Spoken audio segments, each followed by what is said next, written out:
Hello दोस्तों, मैं हूं आपका होस्ट एंड दोस्त Puneet. I welcome you all on your channel Alpha Lifestake. आज एक नई कहानी के साथ आया हूं। बड़ी ही मज़ेदार कहानी है और मेरे शहर की कहानी है। लगभग सभी लोग इस कहानी के बारे में जानते हैं। तो कहानी एक होटल की है जहां एक हरियाणवी कस्टमर्स आते हैं। मेरा शहर उत्तराखंड में अगर आप एंटर करोगे तो शुरुआत में पड़ता है, तो वहाँ पर एक होटल है। तो अब हरियाणवी लोग जैसे कि पूरे इंडिया में फेमस है, थोड़े मस्त मौला होते हैं, अपने टॉर में जीते हैं। तो ऐसे ही वो लोग थे कुछ, जिसमें 3-4 बुजुर्ग लोग और 4-5 जवान लोग अपने साथ 2 कार में आए और होटल में घुसे। होटल में जाने के बाद उन्होंने ड्रिंक्स ऑर्डर की बार में जाके। अब बार में उन्होंने देखा कि वहाँ थोड़ा सोफिस्टिकेटेड माहौल था, थोड़ा आराम से बैठ के पीना था कि ये नहीं करना है, हम डाइनिंग हॉल में पियेंगे। तो चलो, कस्टमर हैं, उनकी ये डिमांड है तो वो भी पूरी की गई और उनको ड्रिंक डाइनिंग हॉल में ही सर्व होने लगी।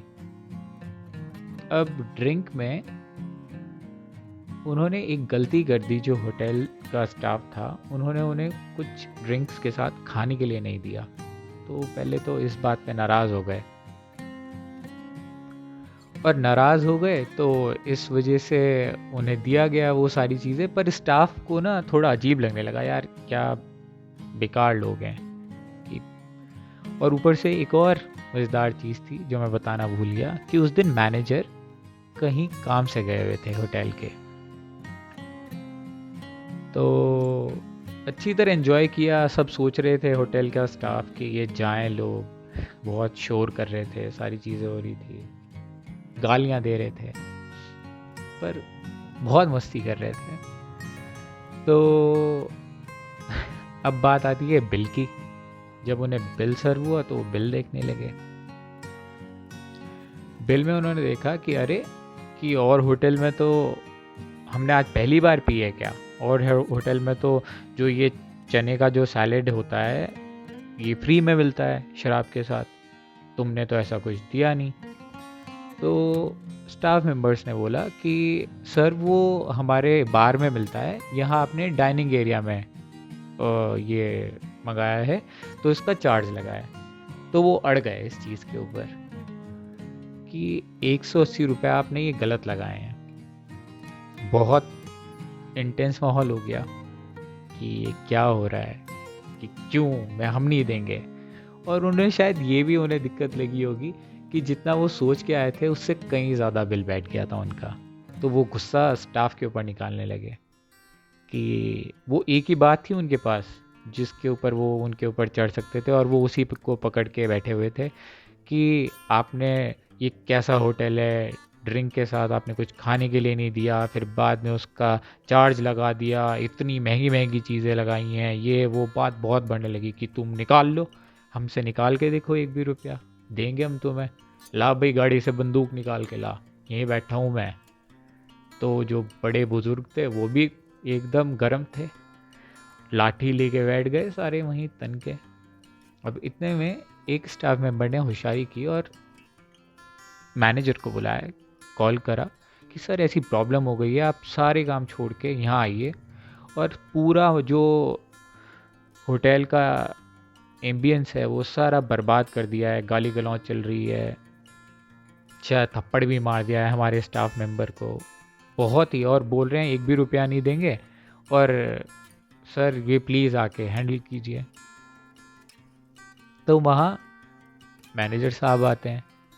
मैनेजर साहब को आ आके जब पूछते हैं कि तू कौन है भाई, तो वो बोलते हैं कि मैनेजर को सब कुछ पता था, तो मैनेजर ने आके बोला कि ताऊ जी, मैं यहाँ का मैनेजर हूँ, मैं काम से बाहर गया हुआ था, मेरा बच्चा बीमार था, उसे डॉक्टर को दिखाना था, और माफ़ कीजिएगा कि क्या दिक्कत हुई है आप मुझे बताइए। तो मामला एकदम पलट गया। ताऊ जी बोलते ही मामला बदल गया। वो बोले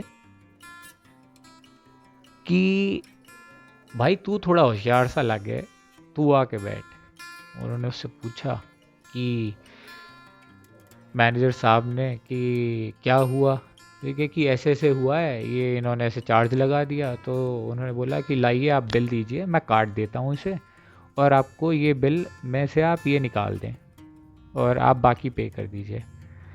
तो अब ताऊ जी बोल दिया था, तो भतीजे को ऐसे थोड़ा ही नुकसान में जाने दे सकते। तो उन्होंने कहा नहीं बेटे, बात ऐसी नहीं है, देख तूने आके ढंग से बात करी, तूने आके ढंग से बात समझी, तो हम तुझे ये सलाद के पैसे तो देंगे ही जो तूने जिसके लगाया है। 500 रुपये भाई छोटू और दे इसे, 500 रुपये और एक्स्ट्रा देंगे कि माहौल तूने हमारी बात समझी और तूने ये चीज़ को समझ के, वो अड़ रहा था अपनी बात पे, बदतमीजी कर रहा था, और तूने आके एकदम ये सारी चीज़ समझ के बेटे ये ले 500 रुपये एक्स्ट्रा। तो कहानी बड़ी मज़े ले लेके सुनाते हैं हमारे यहाँ इस कहानी को सब लोग, और कहानी बड़ी ही अच्छी भी है, मज़ेदार भी है कि कहाँ एक इंसान 180 रुपये के ऊपर किसी को थप्पड़ भी लगा चुका था, और कहाँ वो 500 रुपये एक्स्ट्रा टिप में भी देके गए और वो बिल भी पे किया। तो मेन चीज़ कि शायद वो जो स्टाफ था उसे डीलिंग नहीं आई, और शायद वो जो ताऊ जी कहना मैनेजर साहब का, वो इतना प्यारा था कि एकदम एक इंस्टेंट रिश्ता बना, और वहाँ उन्हें लगा कि नहीं, अब चीज़ को ख़त्म कर देना चाहिए और आगे बढ़ना चाहिए। तो कई बार ना आप अपनी कोई सही चीज़ भी अगर समझाना चाहते हैं ना किसी को, तो सामने वाला समझ नहीं पाता, क्योंकि आप चिल्ला रहे होते हैं, या आप बेअदबी से बात कर रहे होते हैं, या आप अपनी एक ईगो को मेंटेन किए हुए हैं कि मैं झुकूंगा नहीं, समझूंगा नहीं, भले ही आपकी गलती है पर आप मान नहीं रहे हैं, जो सामने वाला और चिल्ला रहा है और चिल्ला रहा है। शायद इसी वजह से एक स्टाफ मेंबर को थप्पड़ भी पड़ा, क्योंकि वो समझ ही नहीं रहे थे। और मैनेजर साहब सारी चीज़ें पहले ही सुन के आए थे, उन्हें पता था कैसे डील करना है। हॉस्पिटैलिटी में शायद यही सिखाते हैं कि आपके जो अतिथि होते हैं, आपके जो कस्टमर्स होते हैं, वो ही भगवान का रूप है, आपको रोटी वही देने वाले हैं, आपको पैसा वही देने वाले हैं। तो ये अगर इस कहानी से हम देखें तो सिर्फ कुछ शब्दों के हेर फेर से काफ़ी चीज़ें बदल सकते हैं हम। अपनी सही बात को सही तरीके से रखने में हमारा ही फ़ायदा होता है। कई बार अगर सामने वाला नहीं समझ रहा है तो शांत रहने में भी हमारा फ़ायदा होता है। कई बार हल्का सा झुक जाने में भी हमारा फ़ायदा होता है, और कई बार आराम से प्यार से बोलने में पर अड़े रहने में हमारा नुकसान होता है। गाल पे थप्पड़ भी लग सकता है। खाया ना उन स्टाफ मेंबर्स में से एक ने। तो कहानी और प्लीज़ जितने भी हरियाणवी मेरे भाई बहन इसको सुन रहे हैं या सुनेंगे, वो इसे दिल पे मत लें। आप लोग बहुत ही अच्छे होते हो, मैं आप लोगों का फ़ैन हूँ। जिस तरीके से आप अपनी रॉनेस को मेंटेन करते हो, वो बोली से ही झलकता है, प्यार आ जाता है तुम लोगों को बोलते हुए देख के। तो ये सिर्फ एक कहानी इसलिए मैंने समझाई कि हम अच्छी तरीके से बोलें, अच्छी तरीके से हमारा कम्युनिकेशन होगा तो शायद हम एक छाप छोड़ दें, सिचुएशन को एकदम बदल दें, सिचुएशन को अपने अकॉर्डिंग बना लें। और कई बार आप अपनी सही चीज़ों को भी इसलिए समझा नहीं पाते क्योंकि आपका तरीका गलत होता है। आप चिल्ला रहे होते हैं, चाहे वो माँ बाप भी हों, आप आराम से उन्हें चिल्ला देते हैं। कई बार जनरेशन गैप की वजह से आपके माँ बाप कुछ चीज़ों को नहीं समझ पाते, पर आप सोचते हैं अरे आपको कुछ नहीं पता। आप इस तरीके से उन्हें डांट के चिल्ला के आप उस चीज़ को दबाने की कोशिश करते हैं। पर माँ बाप तो भाई माँ बाप हैं, वो आपको सोचते हैं कि ये तो बदतमीज़ हो गया है, ये तो समझता ही नहीं है, और वो जो कन्वर्सेशन है वो किसी और डायरेक्शन में चली जाती है। तो सही तरीके से सही बात को अगर आप करेंगे तो वो सही इंसान के दिमाग में सही ही बैठेगी। तो इतने सारे सही सही लगाने के बाद एक सही चीज़ आप भी कर दो, सब्सक्राइब कर दो और लाइक कर दो, थोड़ा सा प्यार मुझे भी दे दो, और अच्छी तरीके से बोलो यार, विद लॉट्स ऑफ लव। आज कहानी यहीं ख़त्म करता हूँ, दोबारा किसी नए कहानी के साथ मिलूँगा। Bye bye, take care. Hope आपके घर में सब सही हो, आप खुश हों, और ये कहानी सुन के थोड़ा सा तो अच्छा लगा हो। उन ताऊ जी के ऊपर थोड़ा तो प्यार आया ही होगा, जो पहले एक थप्पड़ मारे थे, फिर 500 रुपये भी दे के गए उस थप्पड़ की कीमत। ठीक है मेरे दोस्त, बाय।